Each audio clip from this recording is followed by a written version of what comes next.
In the vast expanses of the American frontier, where the horizon stretches endlessly and the silence speaks louder than words, destinies intertwine in the most unexpected ways. This is the story of Elena Morales, a woman whose spirit refused to break despite chains that bound her body, and Samuel Hayes, a rancher whose solitary heart found purpose in an act that would forever change both their lives. The dusty streets of San Miguel were no stranger to harsh realities. It was 1878, and the border town thrived on commerce that often skirted the edges of morality. On this particular scorching afternoon, a crowd had gathered around the courthouse steps, drawn by the auctioneer's booming voice echoing off the adobe walls. Among the items being sold to settle debts were livestock, furniture, and tragically, human beings whose circumstances had reduced them to property in the eyes of an unforgiving law. Elena stood with her head held high despite the iron shackles around her wrists. Her dark eyes burned with defiance that no amount of humiliation could extinguish. She was 26 years old, the daughter of a Mexican rancher who had lost everything to drought and debt. When creditors came calling, they took not just land and cattle, but also those bound to work it off. Her calloused hands spoke of years spent working the earth, while her straight back revealed a dignity that remained unbroken. The bidding had been lackluster. Few wanted the responsibility of a woman who looked like she might spit in their face rather than submit quietly. Elena's reputation for fierce independence had preceded her, and most men in these parts preferred their workers compliant and their women silent. As the auctioneer's voice grew increasingly frustrated, preparing to declare the lot unsold, a quiet voice from the back of the crowd spoke up. $2. The crowd turned to see Samuel Hayes stepping forward. At 34, he was a man carved by solitude and shaped by the unforgiving landscape he called home. His ranch lay 40 miles north, where the desert gave way to scrubland and the only neighbors were coyotes and tumbleweeds. Samuel had come to town for supplies, not expecting to leave with a human being, yet something in Elena's defiant stance had stirred something long dormant in his chest. The auctioneer, eager to be done with this difficult lot, banged his gavel with relief. Sold to Mr. Hayes for $2. Samuel approached the platform with measured steps, his weathered face unreadable. He pulled the crumpled bills from his shirt pocket and handed them over, accepting the rusted key to Elena's shackles in return. Their eyes met for the first time as he knelt to unlock the iron bands around her wrists. In that moment, both saw something unexpected in the other's gaze, not ownership and submission, but recognition and respect. "Ma'am," Samuel said simply, stepping back once the chains fell away, "I reckon we should get moving before the sun gets any higher." Elena rubbed her freed wrists, studying this stranger who had just purchased her freedom, or perhaps her bondage. She had expected leering eyes and grasping hands, but found instead a man who kept his distance and spoke with quiet courtesy. Still, years of disappointment had taught her to trust sparingly. "What do you expect of me?" she asked, her voice carrying the musical accent of her heritage mixed with the steel of hard experience. "Nothing more than what you're willing to give," Samuel replied, his blue eyes steady and sincere. "I need help on my ranch. You need a place to go. Seems like we might be able to help each other out." The journey to Samuel's ranch took them through landscapes that seemed to stretch beyond the edge of the world. They rode in Samuel's wagon, Elena perched on the bench beside him, while their horses plodded steadily through sage and sand. For hours, neither spoke, both lost in their own thoughts as the town disappeared behind them and the endless sky opened before them. Samuel had never been much for conversation, and Elena wasn't inclined to trust easily, yet as the miles passed, a strange sort of peace settled between them. When the sun reached its peak, Samuel stopped beside a small creek to rest the horses. He offered Elena water and jerky, careful to maintain a respectful distance. "You don't have to be afraid of me," he said eventually, his voice barely audible over the sound of water running over stones. Elena looked at him sharply. "I'm not afraid." "Good," Samuel nodded. Fear's got no place where we're going.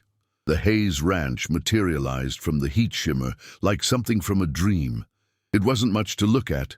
A modest wooden house with a wraparound porch, a barn that had seen better days, and corrals that held a small herd of cattle. But to Elena, who had grown up on a sprawling hacienda before losing everything, there was something honest about this simple place. It didn't pretend to be more than it was. Samuel helped her down from the wagon, then showed her to a small room at the back of the house. It was simply furnished with a narrow bed, a washstand, and a small window that looked out over the endless landscape. "This is yours," he said, setting her few belongings on the bed. "Door has a lock on the inside. Nobody will bother you here." Elena surveyed the modest space, then looked back at Samuel. "What do you want in return?" "Help with the ranch, cooking if you're willing, company if you're inclined." He paused at the doorway. "But mostly, I want you to feel safe." That first evening, Eleanor prepared a simple meal of beans and cornbread, while Samuel tended to the animals. When he returned, he found the table set for two, and the aroma of cumin and chili filling the small kitchen. They ate in companionable silence, both uncertain of this new arrangement, but somehow comfortable in each other's presence. As days turned into weeks, a routine developed between them.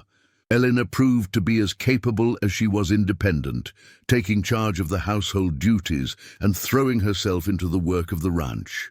She had grown up around cattle and horses, and her skills quickly became apparent. Samuel, for his part, was unfailingly courteous, never demanding more than she was willing to give, and always treating her with the respect due to a partner rather than property. The isolation that might have driven others to madness seemed to suit them both. Elena had grown weary of judgment and prying eyes, while Samuel had long since made peace with solitude. Together, they found something neither had expected: contentment in shared purpose and quiet companionship. Their first real conversation came 3 weeks after Elena's arrival. They had spent the day mending fences, working side by side in the blazing sun. That evening, as they sat on the porch watching the stars emerge in the vast night sky, Elena finally spoke about her past. "My father owned 10,000 acres, she said, her voice barely disturbing the desert silence. 3 generations of Morales had worked that land. Then came 5 years without rain. Samuel listened without comment as Elena told him about watching their cattle die, about creditors circling like vultures, about the night her father put a gun to his head rather than face another day of failure. She spoke of being sold to pay debts she had no part in creating, of being treated like livestock herself. When she finished, Samuel was quiet for a long moment. Then he said, "A person's worth isn't measured by what they own or what's been taken from them. It's measured by how they face what comes next." Elena looked at him in the starlight, seeing something in his weathered face that she hadn't expected to find in any man again. "And what do you see when you look at me?" "I see someone who's been knocked down but didn't stay down. I see strength that ain't been broken by hard times." He paused, then added quietly, "I see someone who deserves better than what life has handed her so far." As autumn arrived, bringing cooler nights and the promise of winter, Elena and Samuel's partnership deepened into something more profound. They worked together with increasing synchronization, anticipating each other's needs and supporting each other's efforts. Elena's laughter began to return, a sound that Samuel found himself working to earn. Samuel, long accustomed to his own company, discovered that sharing his thoughts and experiences with Elena made them somehow more meaningful. The transformation was subtle but undeniable. Elena's defensive posture gradually relaxed, and she began to speak more freely about her dreams and ambitions. She talked about wanting to raise horses, about her knowledge of herbal medicine learned from her grandmother, about the music she used to play on an old guitar that had been sold with everything else. Samuel listened to all of it, filing away each detail like precious stones. One day he surprised Elena by presenting her with a guitar he had ordered from town. It wasn't fancy, but it was hers. That night, for the first time in years, Elena played music again. Her voice, rusty from disuse but still beautiful, filled the small house with melodies that spoke of love and loss, of hope and homecoming. Winter brought challenges that tested their growing bond. A series of fierce storms isolated them for weeks at a time, forcing them to rely completely on each other for survival and sanity. During those long, dark nights with wind howling outside and snow piling against the windows, they shared stories, dreams, and fears with increasing intimacy. It was during one such storm that Samuel finally told Elena about his past. He had been married once, years ago, to a woman named Catherine who couldn't adapt to the loneliness and hardship of frontier life. She had left him for a banker in Chicago, taking their unborn child with her. The divorce had been bitter and public, leaving Samuel scarred and suspicious of romantic attachment. "I thought I was done with trusting anyone again," he admitted as they sat by the fire, Eleanor mending clothes while Samuel carved a new handle for a broken tool. "Then you came along and changed everything." Elena looked up from her sewing. "I didn't mean to change anything." "Maybe that's why it worked," Samuel replied. "Neither of us was trying to be anything other than what we are." Spring's arrival brought more than just warmer weather and new grass. It brought a shift in their relationship that neither had planned, but both had begun to hope for. The careful distance they had maintained began to feel less like respect and more like denial. Glances lingered longer. Casual touches sent unexpected currents through them both, and the comfortable silences between them grew charged with unspoken possibilities. The breaking point came during a difficult calving season. A cow had gone into distress during the night, and both Elena and Samuel worked for hours to save both mother and calf. When they finally succeeded, exhausted and covered in blood and birthing fluid, they looked at each other and began to laugh. The laughter turned into tears of relief, and suddenly Elena was in Samuel's arms, held tight against his chest as the reality of their shared life and growing love overwhelmed them both. "Elena," Samuel whispered into her hair, his voice rough with emotion. "I need to tell you something." She pulled back to look at him, seeing vulnerability in his eyes that hadn't been there before. "What is it?" "That day at the auction, when I bid on you," he took a shaky breath. "It wasn't just charity or even practical need. Something in me recognized something in you. I knew I was supposed to bring you home." Eleanor felt tears streaming down her cheeks as she reached up to cup his face in her calloused hands. "Samuel Hayes, are you telling me you fell in love with me before you even knew my name? I'm telling you that paying $2 for your freedom was the best investment I ever made. And if you'll have me, I'd like to spend the rest of my life proving it to you." Their wedding was a simple affair, held in the small church in San Miguel 6 months later. Elena wore a dress of white cotton that she had sewn herself, adorned with wildflowers picked from their own land. Samuel wore his best suit, his hair slicked back and his face shining with happiness. The ceremony was attended by a handful of neighbors who had come to respect the unusual couple, and the priest who had counseled them both individually about the sanctity of marriage born from mutual choice rather than social expectation.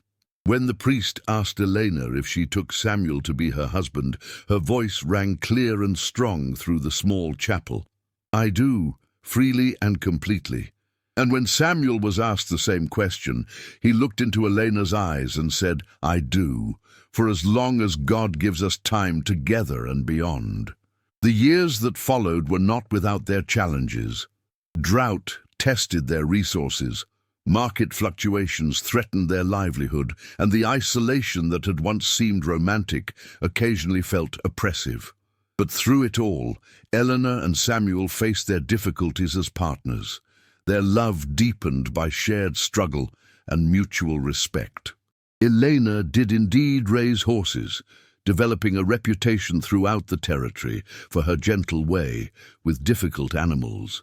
Her knowledge of herbal medicine made her invaluable to neighbors who often rode for hours to seek her help with sick children or injured livestock. Samuel expanded the ranch slowly and carefully, never overextending, but always improving, always building toward a legacy they could be proud of. 5 years after their marriage, Elena gave birth to their first child, a son they named Miguel after the town where they had first met. 2 years later came daughter Sophia, whose laugh echoed her mother's musical nature. The children grew up bilingual and bicultural, equally at home with their father's practical frontier wisdom and their mother's rich Mexican heritage. As their 10th wedding anniversary approached, Samuel and Elena often reflected on the strange twist of fate that had brought them together.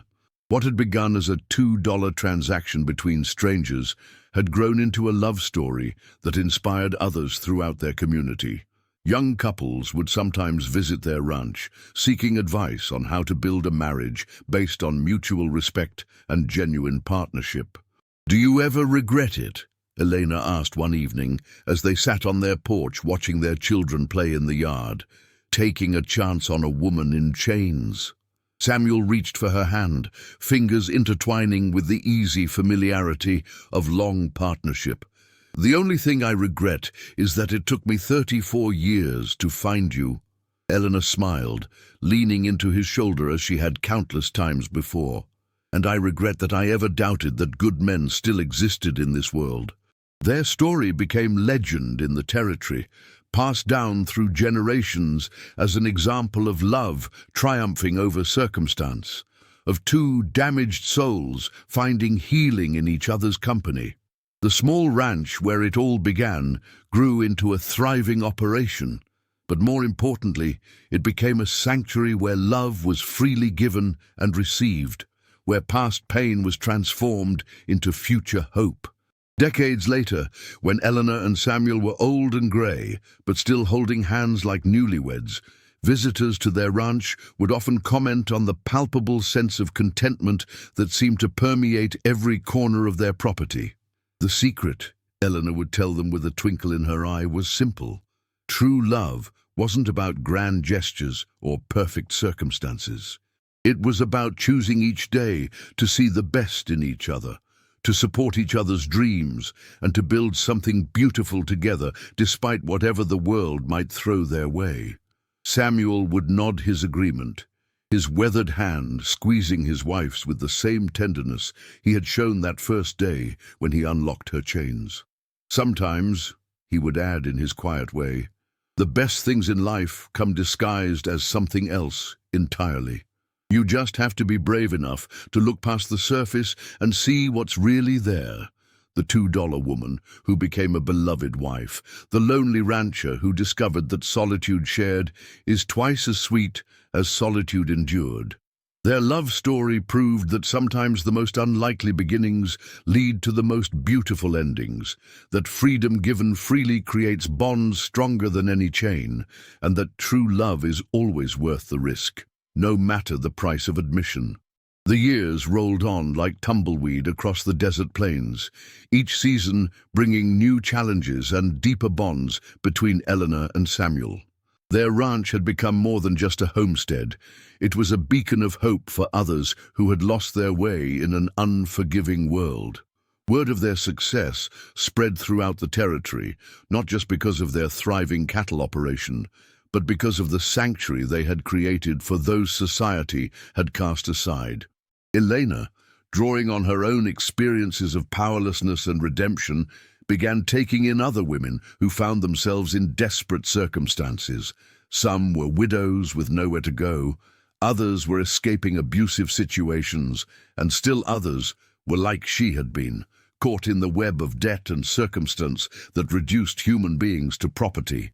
The first was Maria Santos, a young woman barely 18 who had been abandoned by her husband when she couldn't bear children. She arrived at the Hayes Ranch in the middle of winter, half frozen and wholly broken. Elena saw in Maria's hollow eyes the same despair she had once carried, and without hesitation, she opened her home and her heart. Every woman deserves the chance to choose her own path, Elena told Samuel that night as they watched Maria sleep by their fire, wrapped in Elena's own shawl. I was given that chance because of your kindness. Now it's our turn to pass it forward. Samuel nodded, understanding without need for lengthy explanation. This was who his wife was, a woman whose capacity for compassion had been enlarged rather than diminished by her own suffering. Under Elena's patient guidance, Maria slowly rebuilt her confidence and discovered a talent for working with the horses that would eventually make her invaluable to their operation. Then came Rosa Delgado, an older woman whose son had sold her labor to pay his gambling debts.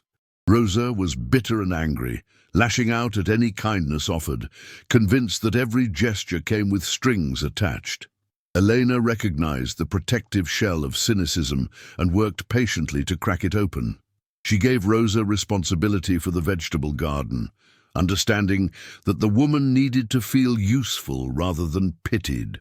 "Plants don't lie to you," Elena told Rosa one afternoon as they worked side by side in the rich earth. "You give them what they need, they give you what they can." Simple and honest. Rosa's hands, scarred from years of hard labor, proved surprisingly gentle with the delicate seedlings. Slowly, day by day, her defenses crumbled as she found purpose in nurturing new life. The garden flourished under her care, providing not just sustenance for the growing household, but a symbol of renewal and hope. As their makeshift family expanded, Samuel found himself taking on the role of protector and father figure to women who had known precious little kindness from men. He was careful to give them space while making it clear that they were safe under his roof. His quiet strength became a source of comfort for those who had been accustomed to masculine aggression and dominance. The transformation of the ranch required practical changes as well as emotional ones. Samuel expanded the main house, adding rooms and a larger kitchen to accommodate their growing household. Elena established workshops where the women could learn skills that would give them independence: weaving, candle making, leatherwork, and her grandmother's herbal remedies. Their biological children, Miguel and Sofia, grew up surrounded by this extended family of women who had been given second chances. The children learned early that family was not just about blood relations, but about choosing to care for one another. They became bilingual, not just in English and Spanish, but in the languages of compassion and resilience that their parents modeled daily. Miguel, now approaching his teenage years, showed his father's steady nature combined with his mother's intuitive understanding of others. He had a particular gift for working with the most difficult horses, seeming to sense their fears and traumas in ways that reminded Elena of her own journey from brokenness to wholeness. Sophia, inheriting her mother's musical talents, became the heart of their household gatherings. Her voice, pure and strong, could lift spirits on the darkest days. She composed songs that told the stories of the women who had found refuge at the ranch, turning their pain into beauty that honored their survival. The success of their informal refuge did not go unnoticed by the broader community. Some neighbors viewed their operation with suspicion, particularly men who felt that Elena and Samuel were interfering with the natural order of things. There were whispers in town about the strange household where women lived without male authority, where Mexican customs were practiced alongside American ones, and where former bondservants were treated as equals. The criticism came to a head when Reverend Thompson, the new preacher in San Miguel, delivered a scathing sermon about the corruption of proper Christian values happening at the Hayes Ranch. He spoke of women abandoning their duties as wives and daughters, of foreign influences poisoning good American communities, and of the dangerous precedent set by treating contracted laborers as if they had the same rights as free citizens. Elena sat in the back of the church that Sunday, listening to the condemnation with a straight back and raised chin. When the service ended and congregants began filing out, many avoiding her eyes, she stood and walked to the front of the church. "Reverend Thompson," she said, her voice carrying clearly through the wooden building. "I wonder if you might explain to me which part of loving our neighbors as ourselves has become unchristian, or perhaps you could clarify when Jesus changed his mind." "About caring for the least among us?" The Reverend's face reddened, but before he could respond, an unexpected voice spoke up from the congregation. It was Judge Harrison, one of the most respected men in the territory, who had remained seated in his pew. "Mrs. Hayes raises an interesting theological question, Reverend," the judge said, rising slowly to his feet. "I've had occasion to visit the Hayes Ranch on legal business, and I've seen nothing there but honest work, charitable hearts, and results that speak for themselves. Perhaps you might visit before rendering judgment." The tension in the church was palpable as other voices began to murmur agreement. Dr. Peterson, the town physician, stood next. "I've treated patients at the Hayes Ranch, Reverend. The medical knowledge Mrs. Hayes has shared with our community has saved lives. Her herbs cured my own grandson's fever when nothing else would." One by one, others rose to defend the Hayes family. The blacksmith spoke of the quality horses they bred. The schoolteacher praised the children's education and character. Even some of the women, rarely heard in such settings, found their voices to speak of Elena's kindness and wisdom. Reverend Thompson found himself facing a congregation that would not be swayed by his rhetoric. His authority undermined, he had little choice but to retreat from his position. The incident marked a turning point in how the Hayes family was viewed by their community. From curiosities to be tolerated to valued members to be protected, but external acceptance was not the only challenge they faced. As their household grew, Elena found herself struggling with the weight of so many stories of pain and suffering. Each woman who arrived brought with her a history of abuse, abandonment, or betrayal that Elena absorbed like a sponge absorbs water. She began having nightmares again, reliving not just her own trauma, but the trauma of every woman she had helped. Samuel noticed the change in his wife, the way she startled at unexpected sounds, the dark circles under her eyes, the forced brightness of her smiles. One evening, he found her sitting alone in their bedroom, staring out the window at the stars, with tears streaming down her face. "Elena, mi amor," he said softly, using the Spanish endearment she had taught him years ago. "You're carrying too much." "How can I turn them away?" she whispered without looking at him. "How can I close my door when I know what it means to have nowhere else to go?" Samuel sat beside her on the bed, taking her hands in his. "You can't save everyone, Elena. And trying to will destroy you, but if I don't try, who will?" It was a question that kept them both awake that night. The next morning, Elena made a difficult decision.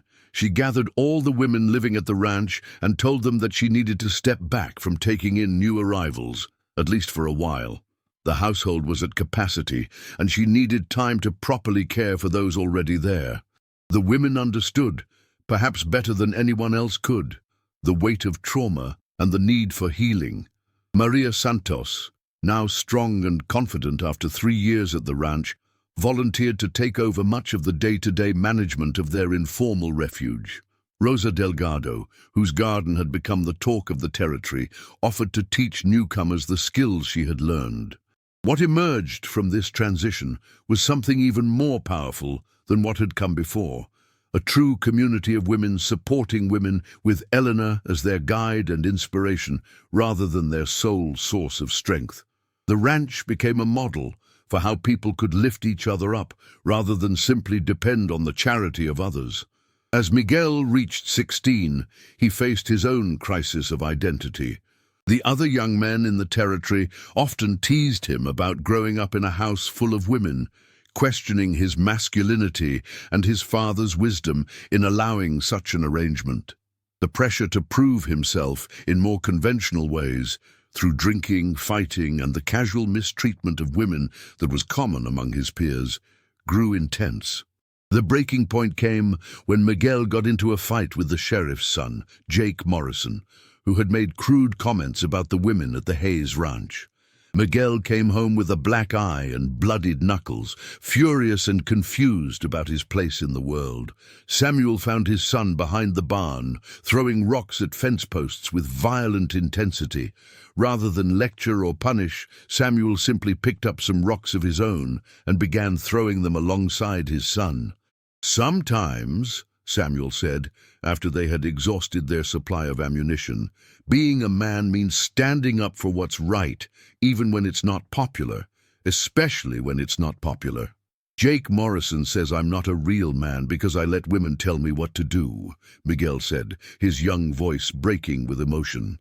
Samuel turned to face his son fully. "Miguel, a real man doesn't need to diminish women to feel powerful. A real man protects those who need protection and respects those who deserve respect. Everything else is just noise." That conversation marked the beginning of Miguel's transformation from confused boy to confident young man. He began working more closely with his father, learning not just the practical skills of ranching, but the deeper lessons of character and integrity that would serve him throughout his life. Sophia faced her own challenges as she entered adolescence. Her musical talents had attracted attention from beyond their immediate community, including an offer to study at a prestigious music academy in San Francisco. The opportunity was extraordinary, but it would mean leaving behind everything and everyone she had ever known. Elena struggled with the decision, torn between wanting to give her daughter every opportunity and fearing the loss of family unity that had been so hard-won. Sophia, wise beyond her years, sensed her mother's conflict and made a proposal that surprised everyone. "What if I don't have to choose between music and family?" she asked one evening at dinner. "What if I could bring music here instead of going away to find it?"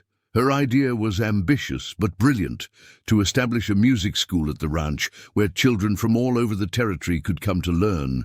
Sophia would study with visiting teachers who could be brought to them, and in return she would share her gift with others who might never have such opportunities otherwise.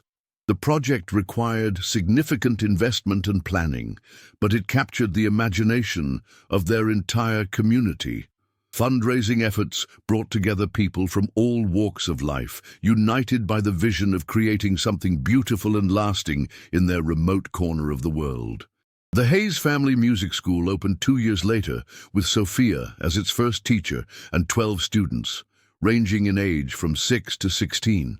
The sound of music, violin, piano, guitar, and voices raised in harmony, added a new dimension to ranch life that enriched everyone who lived there. As Elena approached her 40th birthday, she reflected on the incredible journey that had brought her to this point. The woman who had once stood in chains, hopeless and alone, was now the matriarch of a thriving community built on principles of mutual respect and shared prosperity. But her greatest test was yet to come. Word reached the ranch that a new territorial governor had been appointed, a man named William Bradford, who had built his political career on promises to restore order to frontier communities. Bradford viewed the Hayes Ranch as a dangerous example of social disruption that needed to be corrected. The first sign of trouble came when tax assessors arrived, claiming that the ranch owed back taxes far beyond what Samuel and Eleanor could possibly pay. The assessment was clearly punitive, designed not to collect revenue, but to force the sale of the property. Then came health inspectors who found violations that had never existed before, followed by child welfare investigators who questioned whether the unconventional household was a suitable environment for raising children. Each visit brought new demands, new fines, and new threats. Elena and Samuel realized they were facing a coordinated campaign designed to destroy everything they had built. The question was whether they had the resources, financial, legal, and emotional, to fight back against opponents who had the full weight of territorial authority behind them. The answer came from an unexpected source. Dr. Martinez, a prominent physician from the territorial capital, arrived at the ranch one autumn morning with a proposal that would change everything. He had been following their story for years and believed that what they had created deserved not just protection, but expansion. "What you have built here could be replicated throughout the territory," he explained, as they sat around Elena's kitchen table. "A network of communities based on cooperation rather than competition, healing rather than harm.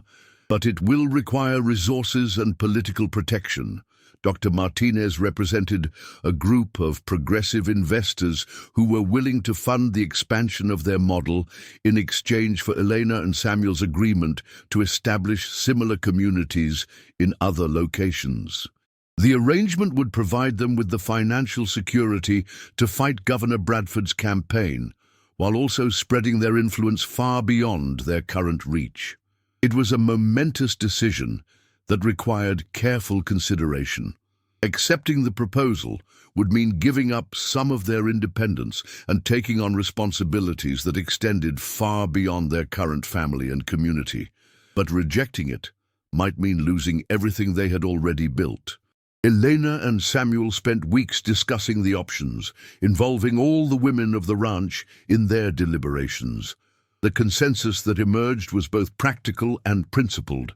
They would accept the partnership, but only on terms that preserved their core values and protected the people who had entrusted them with their lives and futures. The contract they negotiated became a model for social enterprise that was decades ahead of its time. The Hayes Community Network, as it came to be known, established self-governing settlements throughout the American Southwest, where people who had been marginalized by mainstream society could find sanctuary and opportunity. Elena traveled extensively during the establishment phase, sharing her experience and wisdom with other communities, while Samuel managed their home base. Their children, now young adults, took on increasing responsibilities in maintaining the ranch and supporting the women who continued to find refuge there.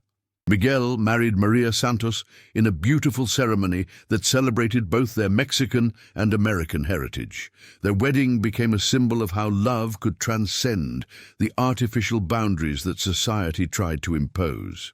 Maria had transformed from a broken girl into a confident woman who managed the horse breeding operation with skill and innovation. Sophia's music school had grown into a regional conservatory that attracted students and teachers from across the Western Territories. Her compositions, many of which told the stories of the women who had found new lives at the ranch, were performed in concert halls as far away as New York and San Francisco. But perhaps the most satisfying development was the change in how their community was viewed by the broader society. What had once been seen as radical and dangerous was now recognized as innovative and necessary. Other regions began sending delegations to study their methods, and Elena found herself invited to speak at conferences and gatherings of social reformers. Governor Bradford's campaign against them ultimately failed, partly because of their new political connections, but mostly because public opinion had shifted in their favor. The man who had once seemed so threatening was eventually voted out of office, replaced by leaders who supported rather than opposed progressive social policies. As Elena and Samuel entered their 50s, they could look back on a life that had exceeded their wildest dreams. What had begun as a desperate transaction between strangers had grown into a movement that was changing lives throughout the American frontier. The ranch itself had expanded to encompass several thousand acres, with multiple buildings housing families, workshops, schools, and medical facilities. The original small cabin, where Elena had first found safety, had been preserved as a monument to their humble beginnings, but it was now surrounded by a thriving community that embodied everything they had hoped to achieve.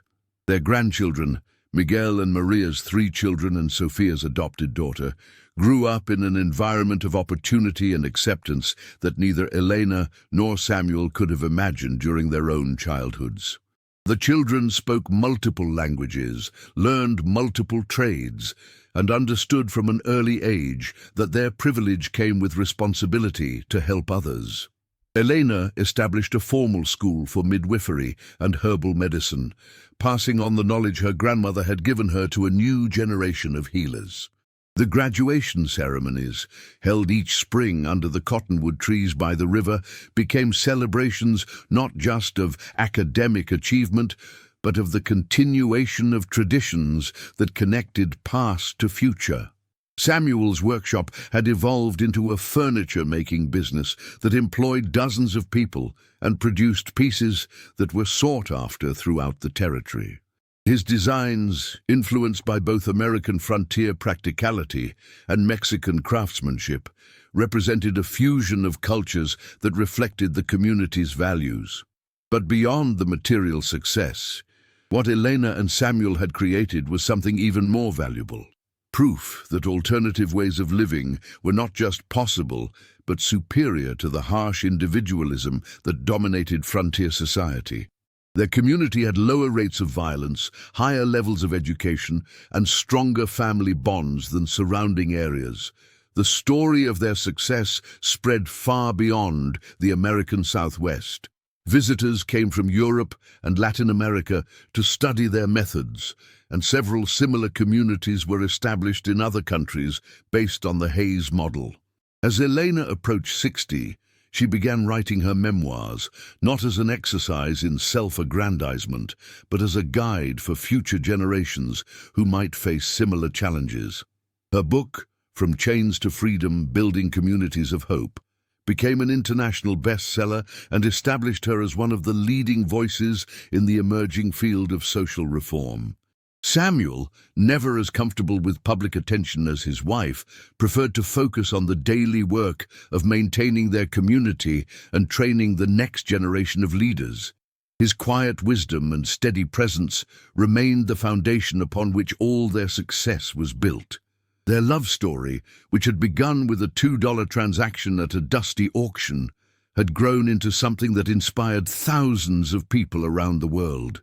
They proved that love was not just a personal emotion, but a social force capable of transforming entire communities. In their final years together, Elena and Samuel often sat on the porch of their original home, watching the sunset paint the desert sky in brilliant colors. They would hold hands as they had since those early days, speaking in the comfortable shorthand of couples who had shared decades of joys and sorrows. "Do you ever wonder what would have happened if that day had gone differently?" Elena asked one evening as they watched their great-grandchildren play in the yard. Samuel squeezed her hand gently. "I try not to think about alternate histories. This one has been pretty extraordinary." Elena smiled, leaning against his shoulder as she had countless times before. $2 well spent, mi amor." "Duh, best investment I ever made," Samuel replied, his voice still carrying the same tender certainty it had held on their wedding day decades earlier. Their story became legend, passed down through generations of families who had been touched by their compassion and vision. The Hayes Community Network continued to grow and evolve long after its founders were gone, adapting to new challenges while maintaining the core principles that Elena and Samuel had established. But the true test of their legacy came 20 years after Elena's death, when economic depression swept across the American Southwest like a plague. Banks failed, ranches were foreclosed, and families found themselves homeless and desperate in numbers not seen since the earliest days of territorial settlement. The Hayes Community Network, now managed by Miguel Hayes Santos and his sister Sofia Hayes Martinez, faced the greatest challenge in its history. The original ranch, which had served as headquarters for the network, was struggling to maintain operations as donations dried up and government support vanished. Many questioned whether the idealistic vision of Elena and Samuel could survive in the harsh reality of economic collapse. Miguel, now 53 and bearing a striking resemblance to his adoptive father, called an emergency meeting of all network communities. Representatives traveled from as far as California and Texas to gather at the original ranch, where it had all begun. The meeting was held in the great hall that had been built to accommodate such gatherings, its walls decorated with portraits of the founders and testimonials from the thousands of lives they had touched. My mother used to say that the measure of any system is how it responds to crisis, Miguel began, his voice carrying the same quiet authority that had made Samuel such a respected leader. We are facing that test now. The question is not whether we can maintain our comfortable existence, but whether we can fulfill our mission when it matters most. The debate that followed was intense and sometimes heated. Some argued for downsizing operations to ensure survival of the core communities. Others pushed for expansion, arguing that economic crisis created more need for their services, not less. A few suggested abandoning the network structure entirely and focusing on individual community survival. Sophia, now a renowned composer and educator whose work was performed throughout North America, stood to address the assembly. Her hair was silver like her mother's had been, and she carried herself with the same quiet dignity that had made Eleanor such an inspiring figure. I have spent my entire adult life traveling to cities and towns across this continent, performing music that tells the stories of our people, she said. In every place I visit, I meet individuals who trace their success, their hope, their very survival to time spent in one of our communities. The question before us is not whether we can afford to continue this work, but whether we can afford to stop. Her words sparked something in the assembly. One by one, community representatives began sharing stories of recent successes despite the economic hardships. A settlement in New Mexico had developed drought-resistant farming techniques that were feeding neighboring towns. A community in Arizona had established a medical clinic that served indigent patients throughout the region. A group in California had created a cooperative bank that was keeping small farmers in business when larger institutions had failed them. What emerged from these testimonials was a picture of the network not as a collection of charity cases, but as a system of resilient, innovative communities that had valuable solutions to offer a world in crisis. Rather than retreating, they decided to accelerate their mission. The Great Expansion, as historians would later call it, transformed the Hays Community Network from a regional phenomenon into a national movement. New communities were established in the industrial cities of the East, where immigrants and displaced workers found sanctuary and opportunity. Agricultural cooperatives were formed in the Midwest, helping small farmers compete with large corporate operations. Educational institutions modeled on Sophia's music school were created throughout the South, providing opportunities for children whose communities lacked resources. The expansion required enormous coordination and resources, but it also generated its own momentum. Each new community became a center of innovation and mutual aid that attracted additional supporters and participants. Within 5 years, the network included over 100 communities, serving nearly 50,000 people. Miguel's son, Samuel Hays Santos, emerged as a brilliant organizer and philosopher who articulated the theoretical foundation for what his great-grandparents had created through intuition and compassion. His book, The Economics of Mutual Aid, became required reading in universities across North America and Europe, establishing cooperative community development as a legitimate field of academic study. Samuel's sister, Elena Hays Santos, followed her great-grandmother's path into healing and medicine, but expanded it to include psychological trauma treatment. Her work with survivors of violence and displacement developed new therapeutic approaches that combined traditional indigenous practices with modern psychological understanding. Her clinic at the original ranch became a training center for healers who carried these methods to communities throughout the Americas.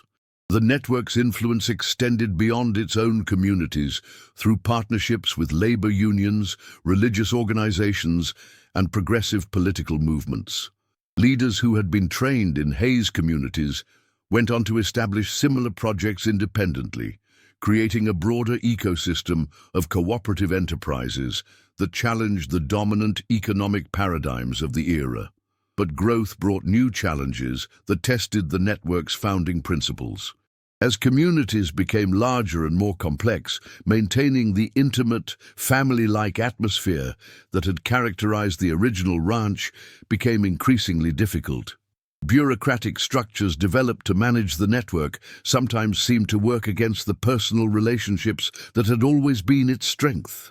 A crisis came when allegations surfaced that some community leaders were abusing their authority, taking advantage of vulnerable residents in ways that contradicted everything Eleanor and Samuel had stood for. The accusations, published in major newspapers and investigated by government agencies, threatened to destroy the reputation the network had built over decades. Miguel faced the most difficult decision of his leadership career. He could have dismissed the allegations as attacks by enemies of their movement or handled them quietly through internal processes. Instead, he chose radical transparency, inviting external investigators to examine every aspect of their operations and implementing reforms that went far beyond what critics demanded. My parents taught me that integrity is not something you claim, it's something you demonstrate, he announced at a public hearing where network leaders faced their accusers and supporters alike. If we have failed to live up to our own standards, then we must do better. If our systems have allowed harm to occur, then we must change those systems. The people who have trusted us with their lives deserve nothing less. The investigation and reform process was painful, resulting in the removal of several community leaders and the restructuring of governance systems throughout the network. But the transparency and accountability demonstrated during this crisis ultimately strengthened public trust and attracted new supporters who were impressed by the organization's commitment to its values, even when facing existential threats. Sophia's daughter, Maria Elena Hayes Martinez, emerged as a leader during this Reformation period. A lawyer by training and an activist by conviction, she developed new governance structures that distributed power more widely and created multiple channels for residents to voice concerns and participate in decision-making. Her innovations influenced democratic reform movements throughout the Americas and established the Hayes Network as a model for participatory governance. The network's educational institutions continued to grow and evolve, eventually including a full university that attracted students from around the world. The Universidad Hayes, as it became known, offered degrees in cooperative economics, sustainable agriculture, community development, and conflict resolution. Its graduates went on to establish similar institutions and lead reform movements on every continent. Research conducted at the university provided scientific validation for many of the practices that Elena and Samuel had developed through experience and intuition. Studies showed that communities organized around mutual aid principles had better health outcomes, lower crime rates, higher educational achievement, and greater economic stability than comparable conventional communities.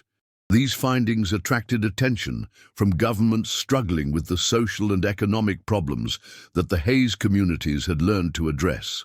Delegations of officials visited from countries around the world, seeking to understand and adapt the network's approaches to their own contexts.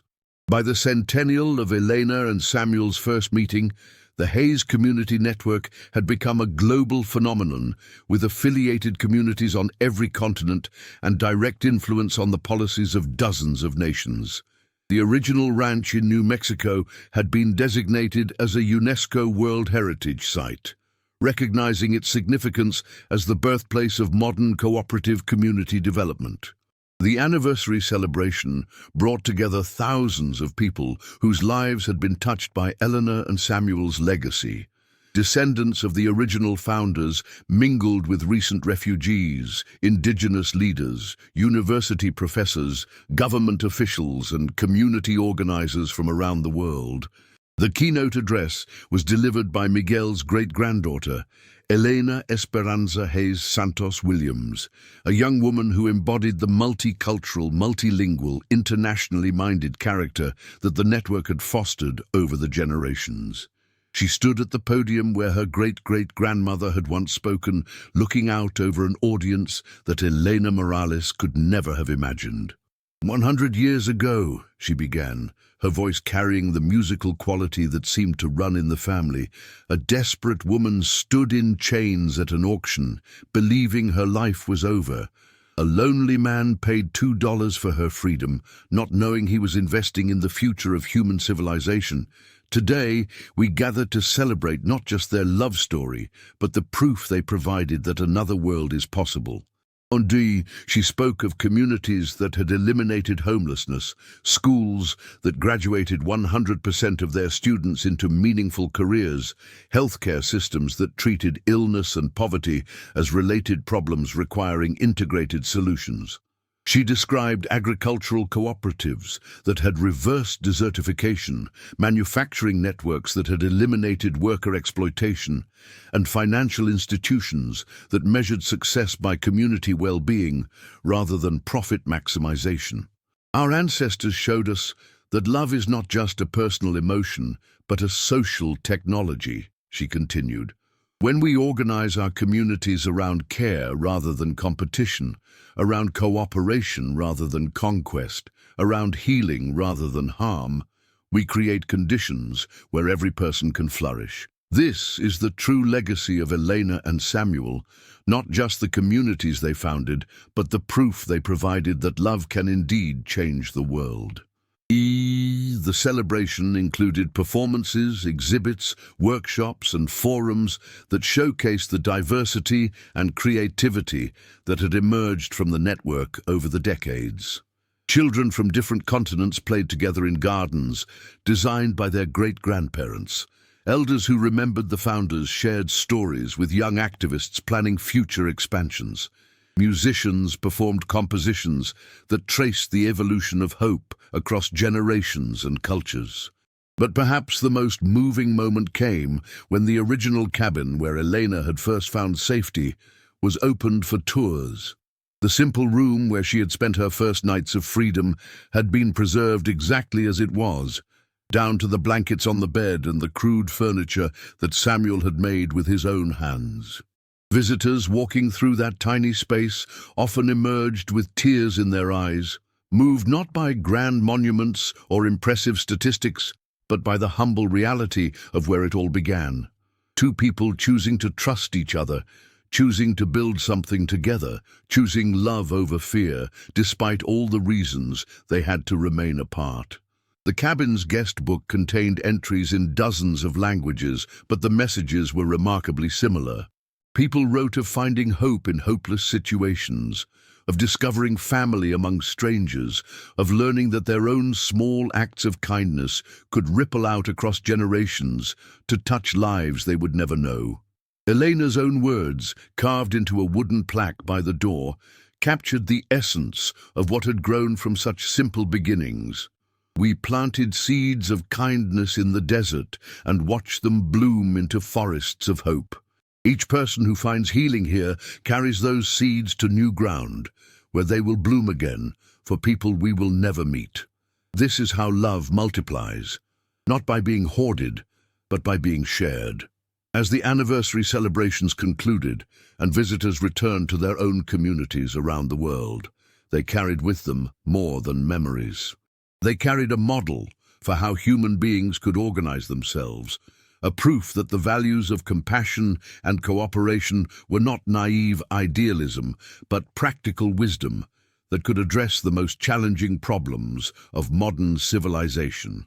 The story that began with a $2 transaction at a dusty auction had become a blueprint for transformation that was still unfolding, still growing, still proving that the arc of history could indeed bend toward justice when people chose to bend it together.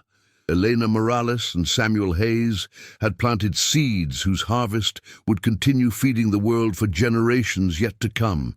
In the end, their greatest achievement was not the communities they founded or the lives they saved, but the demonstration they provided that ordinary people, given the chance to choose love over fear, compassion over cruelty, and cooperation over competition, could indeed create extraordinary change.